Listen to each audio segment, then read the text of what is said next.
Good morning class. आइए आज हम लोगों का फर्स्ट चैप्टर स्टार्ट होने जा रहा है, दो बैलों की कथा, जिसके लेखक हैं मुंशी प्रेमचंद जी। तो आइए हम लोग पढ़ते हैं दो बैलों की कथा के माध्यम से मुंशी प्रेमचंद जी ने हमें क्या बताया है, हम लोग समझने का प्रयास करते हैं।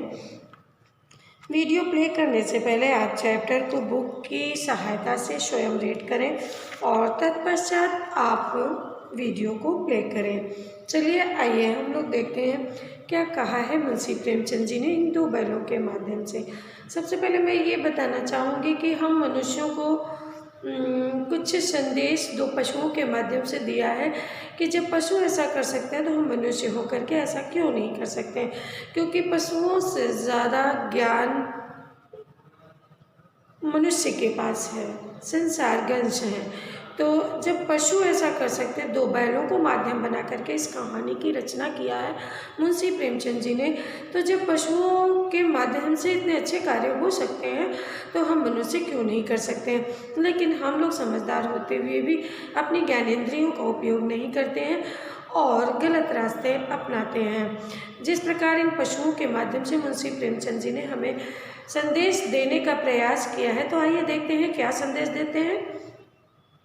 जानवरों में गधा सबसे बुद्धिहीन समझा जाता है। बात बात पे हम लोग तुम गधे हो ऐसे बोलते हैं, तो सबसे बुद्धिहीन यानी कि मंद बुद्धि का गधा समझा जाता है। एक जानवर है गधा, ठीक है। जब हम किसी आदमी को परले दर्जे का बेवकूफ़ कहना चाहते हैं तो उसे गधा कहते हैं। जब किसी व्यक्ति को हम बेवकूफ़ कहना चाहते हैं तो उसे गधा की उपमा दे देते हैं।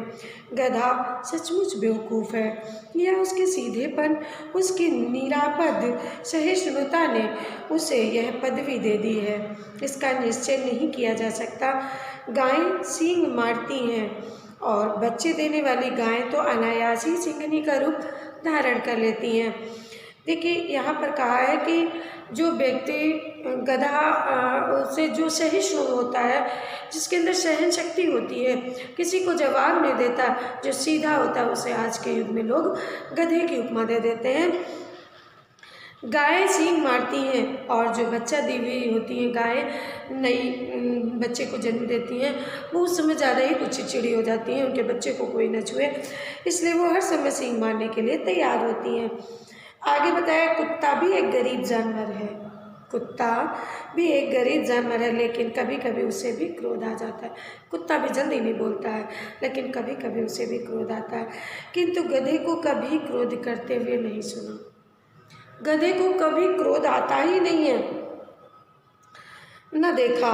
जितना चाहो गरीब को मारो, चाहे जैसा खराब सड़ी हुई घास सामने डाल दो, सीधा व्यक्ति उसको चाहे जैसे सताओ, चाहे जो खाने के लिए दे दो, कुछ भी नहीं बोलता, ठीक गधे की तरह, ठीक है।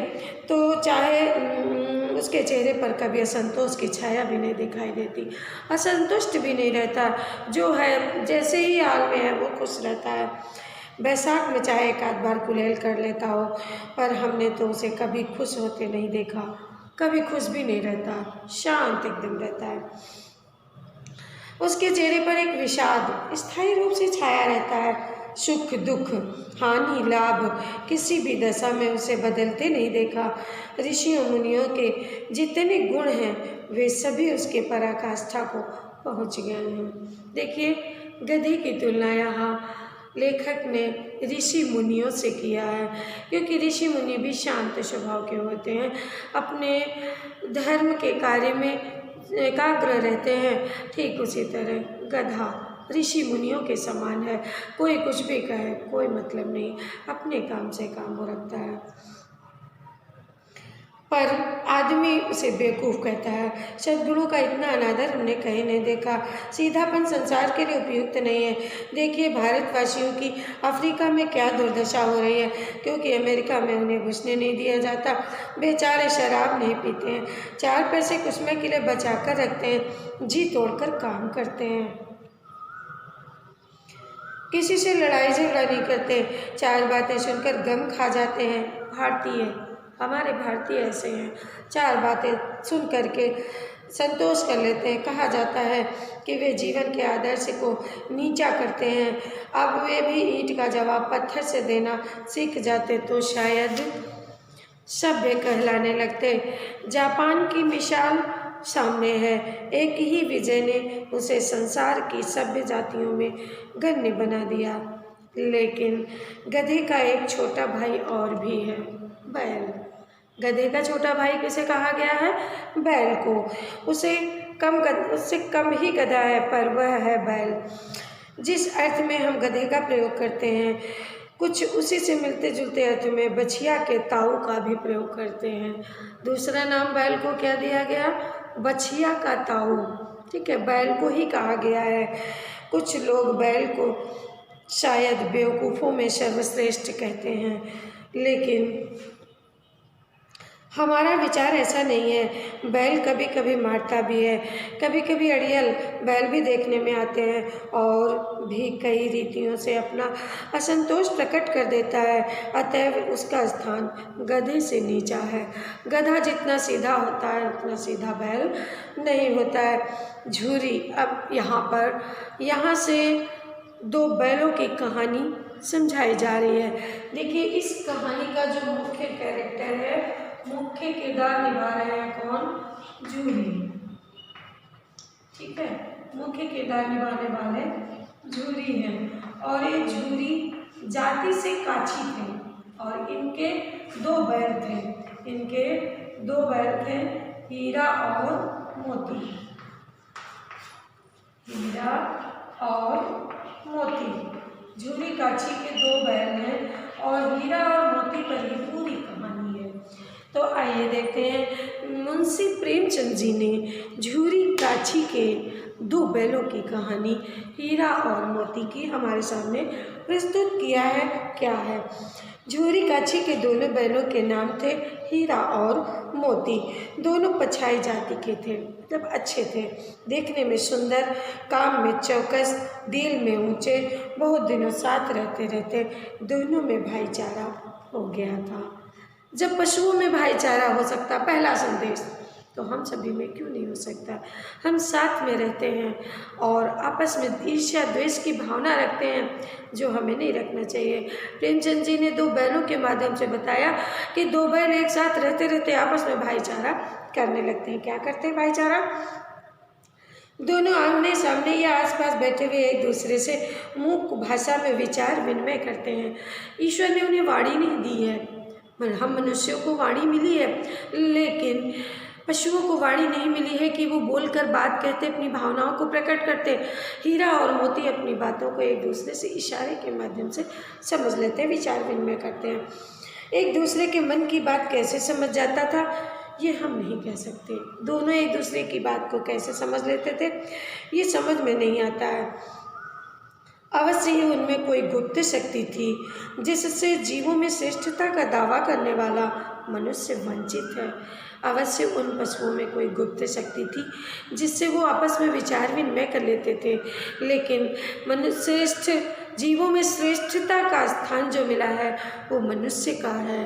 और मनुष्य के पास सारा ज्ञान होते हुए आपस में एक दूसरे की भावनाओं की कद्र नहीं करता है। दोनों एक दूसरे को दोनों एक दूसरे को चाट कर सूंघ कर अपना प्रेम प्रकट करते हैं। कभी कभी दोनों सींग भी मिला लिया करते थे, विग्रह के नाते से नहीं, केवल विनोद के भाव से। जब दोनों अपने प्रेम को प्रकट करते थे तो सींग मिला करके करते थे, तो इस तरह से वो अपने विनोद के भाव को प्रकट करते हैं। ठीक है, आगे देखिए। विग्रह के नाते नहीं, केवल विनोद के भाव से, आत्मीयता के भाव से। जैसे दोस्तों में घनिष्ठता होते ही धौल धप्पा होने लगता है, जैसे हम मित्र आपस में धौल धप्पा करने लगते हैं, दौड़ने लगते हैं, गले लगाने लगते हैं, उस तरह से वो सींग मिला करके आपस में एक दूसरे का प्रेम प्रकट करते थे। इसके बिना दोस्ती कुछ फुसफुसी, कुछ हल्की सी लगती रहती है, जिस पर ज़्यादा विश्वास नहीं किया जा सकता। जिस वक्त ये दोनों बैल हल या गाड़ी में जोत दिए जाते, गर्दन हिला हिला कर चलते, उस वक्त हर एक की यही चेष्टा होती थी कि ज़्यादा से ज़्यादा बोझ मेरी ही गर्दन पर रहे। जब दोनों को काम के लिए ले जाया जाता था तो दोनों की इच्छा यही होती थी कि उस पर अधिक भार न जाए, मेरे ऊपर ही अधिक भार रहे। ये है सच्चा प्रेम। लेकिन हम सब ऐसा नहीं सोचते। हम सब सोचते हैं हमें कितना कम काम करना पड़े अगले को, जितना अधिक दे दिया जाए। लेकिन पशुओं को ईश्वर ने कोई ज्ञान नहीं दिया, फिर भी इतनी श्रेष्ठता। आगे देखिए, दिन भर के बाद दोपहर संध्या को दोनों खुलते, दोनों एक दूसरे को चाट कर अपनी थकान मिटा लिया करते। नान में खली भूसा पड़ जाने के बाद दोनों साथ उठते, साथ नान में मुंह डालते, साथ ही बैठते थे। एक मुंह हटा लेता तो दूसरा भी हटा लेता था। भोजन भी साथ में करते थे, साथ में मुंह डालते, साथ में मुंह निकालते। एक मुंह हटा लेता तो दूसरा भी हटा लेता, एक खाने लगता तो दूसरा भी खाने लगता। इतनी अच्छी मित्रता दोनों के अंदर। ये है सच्ची मित्रता का परिचय। संयोग की बात है, झूरी ने एक बार दोनों बैलों को अपनी ससुराल भेज दिया। बैलों को क्या मालूम कि वे क्यों भेजे जा रहे हैं। समझे, मालिक ने हमें बेच दिया है। अपना यूँ बेचा जाना उन्हें अच्छा लगा या बुरा। दोनों को अपनी ससुराल जब भेजा तो दोनों को लगा कि मुझे बेच दिया जा रहा। उनको क्या पता उन्हें कहाँ भेजा जा रहा। उन्हें अच्छा लगे या बुरा कौन जाने। झूरी के साले गया को घर तक गोई ले जाने में दांतों पसीना आ गया। वो जाना नहीं चाहते थे क्योंकि वो अपने स्थान पर बहुत खुश थे।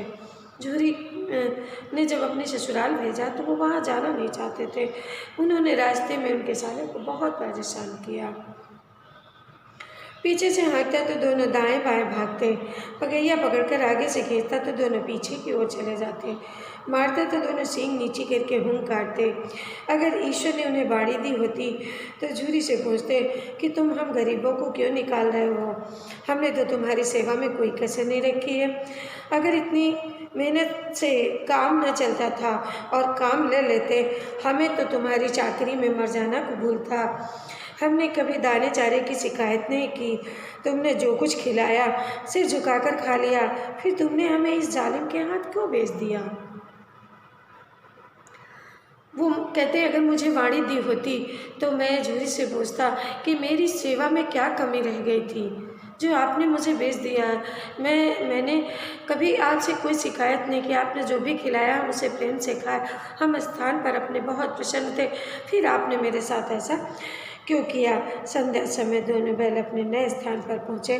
दिन भर के भूखे थे, लेकिन जब नान में लगाए गए तो एक ने भी उसमें मुंह नहीं डाला। दिल भारी हो रहा था। जिसे उन्होंने अपना घर समझ रखा था वह आज उनसे छूट गया था। यह नया घर, नया गांव, नए आदमी उन्हें बेगाने से लगते थे। दोनों ने अपनी मुख भाषा में सलाह किया, एक दूसरे को कनखियों से मतलब इशारे से देखा और लेट गए।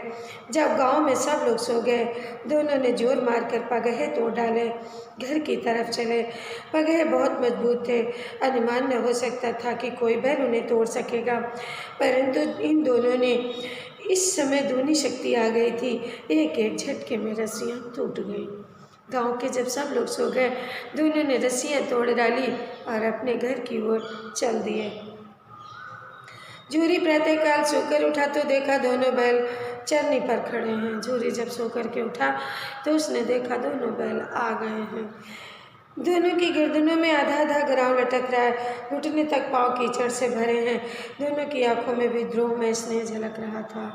दोनों को देखकर ऐसा पता चल रहा था कि दोनों विद्रोह करके आए हैं, जबरदस्ती आए हैं, इन्हें छोड़ा नहीं गया है। झूरी बैलों को देखकर स्नेह से गदगद हो गया, दौड़कर उन्हें गले लगा लिया। प्रेम आलिंगन और चुंबन का वह दृश्य बड़ा ही मनोहर था। झूरी ने अपने दोनों बैलों को गले से लगाया और वो प्रेम का आलिंगन करना यानी प्रेम से गले लगाना वाला दृश्य जो था बड़ा ही मनोहर था। घर और गांव के लड़के जमा हो गए, तालियां बजा बजा कर उनका स्वागत करने लगे। गांव के इतिहास में यह घटना अभूतपूर्व न होने पर भी महत्वपूर्ण थी। बाल सभा ने निश्चय किया दोनों पशुवीरों को अभिनंदन पत्र देना चाहिए। कोई अपने घर से रोटियां लाया, कोई गुड़, कोई चोकर, कोई भूसी लाया। सबने बैलों का स्वागत किया। एक बालक ने कहा, ऐसे बैल तो किसी के पास नहीं होंगे। दूसरे ने समर्थन किया कि इतनी दूर से दोनों अकेले चले आए। तीसरा बोला, बैल नहीं, ये उस जन्म के आदमी हैं। इसका प्रतिवाद करने का किसी को साहस नहीं हुआ। जूरी की स्त्री ने बैलों को द्वार पर देखा तो वो जल उठी। उसके मायके जो गए थे वहाँ से वापस आए थे। बोली, कैसे नमक हराम बैल हैं, एक दिन वहाँ काम न किया, भाग खड़े हुए। जूरी अपने बैलों पर यह आक्षेप नहीं सुन सका। नमक हराम क्यों है? चारा दाना नहीं दिया होगा तो क्या करते? स्त्री ने रोब के साथ कहा, बस तुम ही तो बैलों को खिलाना जानते हो, और तो सब पानी पिला पिला कर रखते हैं।